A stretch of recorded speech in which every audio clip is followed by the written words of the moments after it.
রবিউল আউয়াল মাস শুরু হয়েছে। রাসূলুল্লাহ সাল্লাল্লাহু আলাইহি সাল্লামের তার শৈশবের গল্পগুলো আজকে ইনশাআল্লাহ আমরা আলোচনা করব। সত্যিকার অর্থে রাসূলুল্লাহ সাল্লাল্লাহু আলাইহি সাল্লাম তিনি হলেন মানবতার শ্রেষ্ঠতম মডেল, শ্রেষ্ঠতম মানব, শ্রেষ্ঠতম নবী এবং আল্লাহর সুন্দরতম সৃষ্টি এবং পৃথিবীতে মহত্তম চরিত্রের অধিকারী। তাকে নিয়ে তার জীবনের যেই সাইড থেকে যেই পাশ থেকে আলোচনা করবেন শুধুই সুবাস, শুধু শুভ্রতা।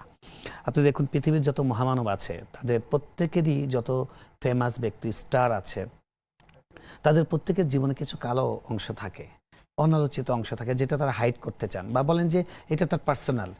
কিন্তু মুহাম্মদ রাসূলুল্লাহ সাল্লাল্লাহু আলাইহি ওয়াসাল্লামের জন্ম থেকে মৃত্যু পর্যন্ত তার পার্সোনাল বলতে কিছু নাই। তার পুরোটাই মানব জাতির জন্য হেদায়েত, পুরোটাই শিক্ষণীয়। তিনি নবুয়ত পেয়েছেন 40 বছর বয়সে, কিন্তু এই যে 40 বছরের জীবন, প্রত্যেকটা পর্বে প্রতিটা অনুষঙ্গে তিনি যে শ্রেষ্ঠতম মানব, তিনি যে শ্রেষ্ঠতম নবী এবং তিনি যে মানবতার মহত্তম ব্যক্তি, সেটা মানুষ আগে থেকে টের পেয়েছে। রাসূলুল্লাহ সাল্লাল্লাহু আলাইহি সাল্লাম পৃথিবীতে ভূমিষ্ঠ হবার আগেই তার বাবাকে হারিয়েছেন। অর্থাৎ পৃথিবীতে যেদিন তিনি জন্মগ্রহণ করেন, বুলিদা ইয়াতীমান, তিনি ভূমিষ্ঠই হন এতিম হিসেবে। আল্লাহর সবচেয়ে প্রিয় ব্যক্তি, সেই ব্যক্তিকে আল্লাহ পৃথিবীর নিষ্ঠুরতার মধ্যে নিক্ষেপ করলেন যে তিনি যখন পৃথিবীতে ভূমিষ্ঠ হলেন, তিনি যখন মার পুরা পৃথিবীর আলো বাতাস দেখলেন বা তার চোখে আলো পড়ল, সূর্যের আলো, তখন তার বাবা এই দুনিয়াতে নেই।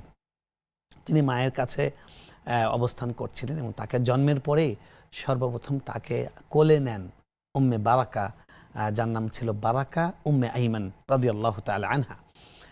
তিনি আব্দুল্লাহ তাকে কিনেছিলেন। রাসূলুল্লাহ সাল্লাল্লাহু আলাইহি ওয়াসাল্লাম তার মায়ের গর্ভে আসার আগেই আব্দুল্লাহ তাকে বাজারে গিয়ে দেখলেন যে একটা এতিম, একটা কালো নিগ্রো একটা মেয়ে কিশোরী, তাকে বিক্রির জন্য মানুষ নিয়ে এসেছে বাজারে। তখন মানুষ কেনা বেচা হতো। কেন যেন তার চেহারা দেখে তার মনে হলো খুবই মায়াবী চেহারা। তিনি গিয়ে মেয়েটাকে কিনে নিলেন। নিয়ে তিনি বললেন যে আমেনা, তোমার নিঃসঙ্গতার সঙ্গে হবে এই বারাকা। এবং আমানা তখনও কোনো বাচ্চা কাচ্চা হয়নি, মাত্র বিয়ে হয়েছে। তো তিনি তাকে নিয়েই থাকেন, তার সঙ্গে তার সময় কাটেন। এর মধ্যেই তিনি ব্যবসার জন্য তিনি তার মক্কা ত্যাগ করবেন এবং তিনি মদিনায় চলে গেলেন। মদিনায় গিয়ে সেখানে তিনি ইন্তেকাল করলেন এবং মদিনায় তখন চলে গিয়েছেন, ইন্তেকাল করেছেন। মদিনায় যাওয়ার পরে তিনি টের পেলেন যে তার সন্তান ভূমিষ্ঠ হতে যাচ্ছে এবং তিনি মা হতে যাচ্ছেন। তিনি একদিন স্বপ্নে দেখলেন যে তার কোলের মধ্যে একটা সুন্দর চাঁদ। তো তিনি ওই বারাকার সঙ্গে গল্প করছিলেন যে দেখো আজকে আমি এরকম স্বপ্ন দেখলাম। তিনি বললেন আমার কেন জানি মন বলছে যে আপনার খুবই সুন্দর চাঁদের মতো একটা সুন্দর সন্তান ভূমিষ্ঠ হবে। এবং এই সন্তানটা ভূমিষ্ঠ হবার পরে সর্বপ্রথম কোলে নেন এই বারাকা। এই বারাকা তিনি এই সংসারে আসার পর থেকে, তার নাম বারাকা ছিল না, সংসারে আসার পর থেকে বিভিন্ন বারাকা হচ্ছিল, এই জন্য তার নাম রাখা হয়েছিল বারাকা। এবং তিনি এখানে আসার পরে সন্তান পেটে আসছে, এই জন্য সবাই খুশি, তার নাম বারাকা রাখা হয়েছে। তো তিনি তাকে কোলে নিলেন এবং তিনি তার ভাষ্যে তিনি বলেছেন যে আমি ব্যাখ্যা করেছিলাম, স্বপ্ন থেকে অনুমান করেছিলাম চাঁদের মতো সুন্দর একটি সন্তান ভূমিষ্ঠ হবে। এখন দেখছি চাঁদের মতো সুন্দর না, চাঁদের থেকেও সুন্দর তিনি। সুবহানাল্লাহ।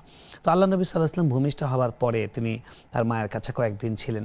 তাকে 3 দিন সুয়াইবা, আবু লাহাবের দাসী, যিনি রাসূল সাল্লাল্লাহু আলাইহি ওয়াসাল্লামের চাচা ছিলেন, আবু লাহাব দুর্ভাগ্যজনকভাবে সে ঈমান গ্রহণ করার সুযোগ পায়নি এবং রাসূল সাল্লাল্লাহু আলাইহি ওয়াসাল্লামের সঙ্গে ধৃষ্টতা বেয়াদবি করেছে।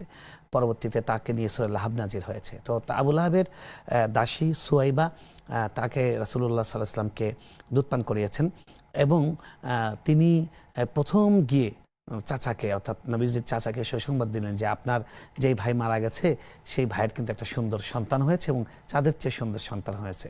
তিনি এত খুশি হলেন যে যা, তুই যে সুসংবাদটা দিয়েছিস তোকে আমি মুক্ত করে দিলাম। জি, তো রাসূলুল্লাহ সাল্লাল্লাহু আলাইহি ওয়াসাল্লাম এই বারাকা, সুয়াইবা তাদের হাত হয়ে তার স্ত্রী, তার মায়ের কোল হয়ে তিনি চলে গেলেন। তাকে নিয়োগ তখনকার রীতি অনুযায়ী গ্রাম থেকে মহিলারা এসে ধনীদের বাচ্চাদেরকে নিয়ে যেত, তারা অনেক উপঢৌকন দিতেন।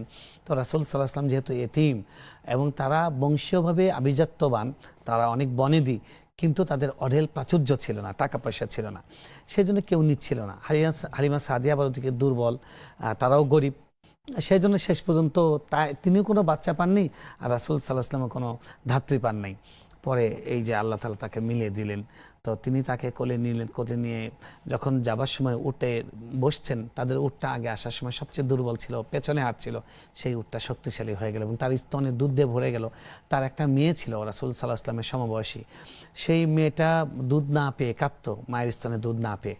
তো রাসূল সাল্লাল্লাহু আলাইহি ওয়াসাল্লাম আসা মাত্র তার স্তনে দুধ দিয়ে পূর্ণ হয়ে গেল এবং দোনো ভাই বোন, তারা দুধ ভাই বোন প্রচুর পরিমাণে তারা স্তন্য পান করতে সুযোগ পেয়েছিলেন। এভাবে হালিমা সাদিয়া রাসূলুল্লাহ সাল্লাল্লাহু আলাইহি ওয়াসাল্লামকে লালন পালন করতে থাকলেন। 2 বছর পার হয়ে গেছে, দুধ পান করার মেয়াদ পার হয়ে গেছে। তারপরে তিনি চাচ্ছিলেন না, অজুহাত খুঁজছিলেন যে বাচ্চাটাকে ফেরত না দিই, কারণ তিনি তো বারাকা, তিনি টের পাচ্ছিলেন সাম স্পেশাল, মানে উনি একটা ডিফারেন্ট কিছু। তো তখন তো নবুয়তটা প্রকাশ হয়নি, এজন্য তিনি দেরি করতে চাচ্ছেন। এর মধ্যে একদিন তার মেয়ে দৌড়ে আসলেন যে মা, আমার কোরাইশি ভাইকে হত্যা হয়ে গেছে, তাকে মেরে ফেলছে। তো তারা ভয়ে হন্তদন্ত হয়ে, যে সম্ভ্রান্ত বংশের সন্তান, গিয়ে দেখেন যে উনি সুস্থভাবে বসে আছেন, তবে তার চেহারা ফ্যাকাশে হয়ে গেছে, মানে আতঙ্কিত হয়েছেন। কি ঘটনা হয়েছে বাবা? তখন জিজ্ঞেস করেছে, তখন তিনি বলছেন যে এরকম একজন আসলেন, মানে জিবরিল আলাইহিস সালাম, এসে আমার এখান থেকে বুকটা কেটে আমার ভেতর থেকে বের করে তিনি বলেছেন যে নাসিবুম মিনাশ শাইতান, শয়তানের প্রত্যেকটা মানুষের মধ্যে ফেরেশতা সুলভ কিছু আচরণ, শয়তান সুলভ কিছু বৈশিষ্ট্য থাকে। তো শয়তান সুলভ বৈশিষ্ট্য এটা বের করা হয়েছে। তো তারা তো এটা বুঝতে পারেননি, তারা সাধারণ অশিক্ষিত মানুষ, কম শিক্ষিত মানুষ, তাড়াতাড়ি করে যে বাপরে বাপ কোরাইশের সন্তান দিয়েছে, এই তিনি ফেরত গেলেন। ফেরত যাওয়ার পরেই এই 6 বছর বয়সে তার মা তিনি মারা গেলেন। তারপরে তিনি দাদার কাছে থাকতে শুরু করলেন এবং দাদাও তাকে খুবই স্নেহ দিয়ে এবং তার সব সন্তান এবং সব নাতির চেয়ে তিনি তাকে বেশি ভালোবাসতেন। এবং তাকে আব্দুল মুত্তালিব, তিনি তারা তো মক্কার একদম শ্রেষ্ঠতম বংশ, আরবের শ্রেষ্ঠ বংশ হলো কুরাইশ বংশ, আর কুরাইশ বংশের মধ্যে শ্রেষ্ঠ শাখা হলো বনু হাশিম, তিনি সেই বংশে ছিলেন, সেই শাখায় ছিলেন। তো তিনি নাতিকে নিয়ে কাবার সাথে হেলান দিয়ে তার একটা বসার একটা জায়গা ছিল, তিনি হলেন মক্কার গোত্র প্রধান হিসেবে, মক্কার প্রধান হিসেবে তিনি ওই জায়গায় বসতেন, ওই আসনে কেউ বসতেন না, ওখানে গিয়ে তিনি তার নাতিকে বসিয়ে দিতেন। সুবহানাল্লাহ। তো এভাবে আল্লাহ রাসূল সাল্লাল্লাহু আলাইহি ওয়াসাল্লাম তার মাকে পেলেন না, দাদার কাছে আদরে খুব সম্মানের সাথে পালিত হতে থাকলেন। একদিন আব্দুল মুত্তালিব তাকে কি যেন, তার একটা উটনি হারিয়ে গিয়েছিল, তো এটা খোঁজার জন্য তিনি তাকে পাঠিয়ে দিলেন। দেরি হচ্ছিল, তিনি খুবই টেনশন, তিনি কান্নাকাটি করছিলেন এবং আল্লাহর কাছে কাবা ঘরে গিলাফ ধরে দোয়া করছিলেন। একটা কবিতা, আমি কবিতাটা ভুলে গেছি, মানে আরবিটা মনে নাই, অর্থটা এরকম যে হে আল্লাহ রব, হে আল্লাহ, আপনি আমার নাতিটাকে ফেরত দেন এবং তার মাধ্যমে আমার হাতকে শক্তিশালী করেন, আমি কখন আর ভুল করব না। অবশেষে রাসূল সাল্লাল্লাহু আলাইহি ওয়াসাল্লাম ফিরে আসলেন, আসার পরে বুকে জড়িয়ে তিনি কাঁদতে শুরু করলেন। তারপরে তিনি বললেন যে এই সন্তানকে আমি আর কখনো ছাড়বো না, এবং এরপর থেকে আল্লাহ নবী সাল্লাল্লাহু আলাইহি ওয়াসাল্লামকে আরও বেশি কেয়ার করা শুরু করলেন। তো 8 বছর বয়স যখন হলো, তখন তিনিও দুনিয়া থেকে চলে যাচ্ছেন। যাওয়ার সময় তার ছেলে আবু তালেব, তার কাছে তিনি অর্পণ করলেন যে দেখো, এটা তোমার ভাই, মৃত ভাই, তার এতিম সন্তান, তুমি তাকে সবচেয়ে অগ্রাধিকার দিয়ে দেখাশোনা করবে। এবং আবু তালেব সেটা মৃত্যু পর্যন্ত, আল্লাহ নবী সাল্লাল্লাহু আলাইহি ওয়াসাল্লাম নবী হওয়ার পরেও সেটা তিনি সর্বোচ্চভাবে পালন করেছেন। এবং সিরাতের গ্রন্থগুলোতে লেখা হয়েছে যে এই পরিবারটা রাসূল সাল্লাল্লাহু আলাইহি ওয়াসাল্লামকে এত স্নেহ করেছেন যে তাদের নিজের সন্তানদের আগে এই সন্তানটাকে, তার ভাতিজাকে আগে খাবার দিতেন।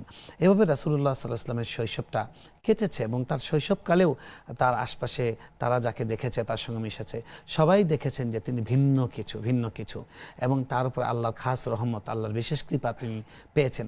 এটা সবার চোখে পড়েছে, সবার চোখ এড়ায়নি। তো এভাবে আমাদের নবী সাল্লাল্লাহু আলাইহি ওয়াসাল্লাম তিনি কৈশোরে উপনীত হয়েছেন। কৈশোরে উপনীত হয়ে তিনি যখন বুদ্ধি হয়েছে, চলাফেরা, তখন কিন্তু এই বয়সে তিনি তার চাচাকে হেল্প করছেন যে আমার চাচার উপরে বসে বসে আমি খাবো না। এবং তিনি এক পর্যায়ে তিনি যৌবনের প্রারম্ভিক সময়গুলোতে তিনি বললেন যে আপনি ব্যবসার জন্য সিরিয়াতে যান, আমিও কিন্তু আপনার সঙ্গে যাব, আমার আপনাকে হেল্প করা উচিত। তারপরে তিনি তার সঙ্গে সিরিয়াতে গিয়েছেন এবং সিরিয়াতে যখন গিয়েছেন সেখানকার খ্রিস্টান পাদ্রী বহেরা তিনি খেয়াল করেছেন যে নবী সাল্লাল্লাহু আলাইহি ওয়াসাল্লাম যেদিক দিয়ে যান তার মাথার উপরে মেঘ ছায়া বিস্তার করে। তখন তিনি বুঝতে পারলেন যে এটাই হলেন শেষ নবী সাল্লাল্লাহু আলাইহি ওয়াসাল্লাম। এবং তিনি তাড়াতাড়ি করে গিয়ে বললেন যে এটা কে, এই ছেলেটা কে, কার? বললেন যে এই যে ওনার ভাতিজা। তখন বলছে আপনি তাড়াতাড়ি তাকে মক্কায় নিয়ে যান এবং তাকে কিন্তু যেখানে সেখানে নিয়ে যাবেন না, উনি হলেন প্রতিশ্রুত সেই নবী যিনি আসবেন বলে সুসংবাদ দিয়েছেন। আগেকার নবীরা ঈসা আলাইহিস সালাম দিয়েছেন। তো আমাদের নবী সাল্লাল্লাহু আলাইহি ওয়াসাল্লাম কিন্তু কৈশোর বয়সেই তার মানে সম্ভাবনা এবং তার যে চারিত্রিক সৌন্দর্য, আল্লাহ তাআলার যে একজন শ্রেষ্ঠ বান্দা, শ্রেষ্ঠ রাসূল, সেটা প্রকাশ পেয়েছে। তো আমরা আসলে নবী সাল্লাল্লাহু আলাইহি ওয়াসাল্লামের শিশুকাল যদি পড়ি, তাহলে আমাদের শিশুদের জন্য শ্রেষ্ঠ গল্প, শ্রেষ্ঠ শিক্ষাগুলো সেখানে পাই। তার কৈশোর যদি পড়ি, কিশোরদের জন্য শ্রেষ্ঠ শিক্ষাগুলো আমরা পাই। যৌবনকাল যদি পড়ি, যৌবনের শ্রেষ্ঠ শিক্ষাগুলো পাই। আজকে আমাদের শিশুদেরকে আমরা নানান রকমের তারকার গল্প শোনাই, মেসি, রোনালদো, অমুক নায়ক, তমুক নায়ক, হলিউড, বলিউড, কিন্তু তারা আমাদের নবী সাল্লাল্লাহু আলাইহি ওয়াসাল্লামের শিশুকাল জানে না। আমরা দর্শকদের বলবো যে আপনারা নিজেরা সিরাত পড়ুন এবং আমাদের নবী সাল্লাল্লাহু আলাইহি ওয়াসাল্লামের শৈশব আপনার সন্তানদের সামনে পেশ করুন। তিনি ছোটবেলা থেকে তিনি সত্য কথা বলতেন। তাকে মক্কার লোকেরা সেই ছোটবেলায় তাকে আল আমিন বলতো। তার নাম মুহাম্মদ সাল্লাল্লাহু আলাইহি ওয়াসাল্লাম, কিন্তু তারা তাকে আল আমিন বলতো, সবচেয়ে বিশ্বস্ত। তো আমরা বাচ্চাদের সামনে যেন মিথ্যা কথা না বলি, বাচ্চাদেরকে সততা শেখাই। আজকে আমাদের বাংলাদেশের সবচেয়ে বড় ক্রাইসিস কি? এই যে জুলাই বিপ্লব গেল, ইউনূস সরকার গেল, আরেকটা নতুন সরকার আসলো, আমরা যেটা দেখলাম যে দেশের মৌলিক যে দুর্নীতি বন্ধ হওয়া, সেই জিনিসটা হচ্ছে না। কারণ সৎ নাগরিক নাই। সৎ নাগরিক তৈরি করতে হলে সন্তানদেরকে মুহাম্মদ রাসূলুল্লাহ সাল্লাল্লাহু আলাইহি ওয়াসাল্লামের সেই আদর্শে ছোটবেলা থেকে বের হতে হবে। যদি ডাইনিং রুম থেকে, কিচেন থেকে যে একটু পানি নিয়ে এসো, আমি কেন পানি আনবো? বাচ্চাদের অ্যাটিটিউডটা এরকম, মানে আমি কেন আনবো? হ্যাঁ, এরকম। এবং কোনো কিছু তারা এখানে মানে ডাইনিং টেবিলে খাবার খাচ্ছে, ওইখানে বলে যে মা পানি ঢেলে দাও। তো বাচ্চাদেরকে কিন্তু এই বয়স থেকেই গড়ে তোলা দরকার। আর রাসূল সাল্লাল্লাহু আলাইহি ওয়াসাল্লামের মানে শৈশবের সবচেয়ে প্যাথেটিক, সবচেয়ে বেদনাদায়ক ঘটনা যেটা ছিল, সেটা তার মাতৃবিয়োগ। তিনি এই 6 বছর বয়সে তার মা, মানে যখন ছেলেটা এখন নড়াচড়া করছে, দৌড়ি করছে, সুস্থ আলহামদুলিল্লাহ, তখন তিনি চিন্তা করলেন যে আমি যাই আমার স্বামীর কবরটা জিয়ারত করে আসি।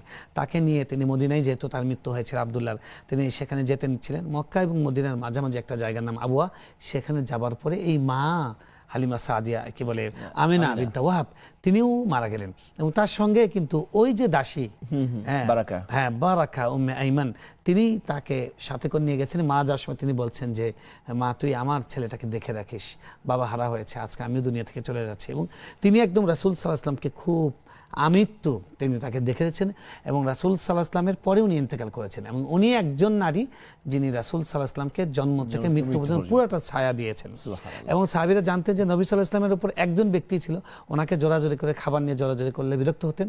শুধু এই মা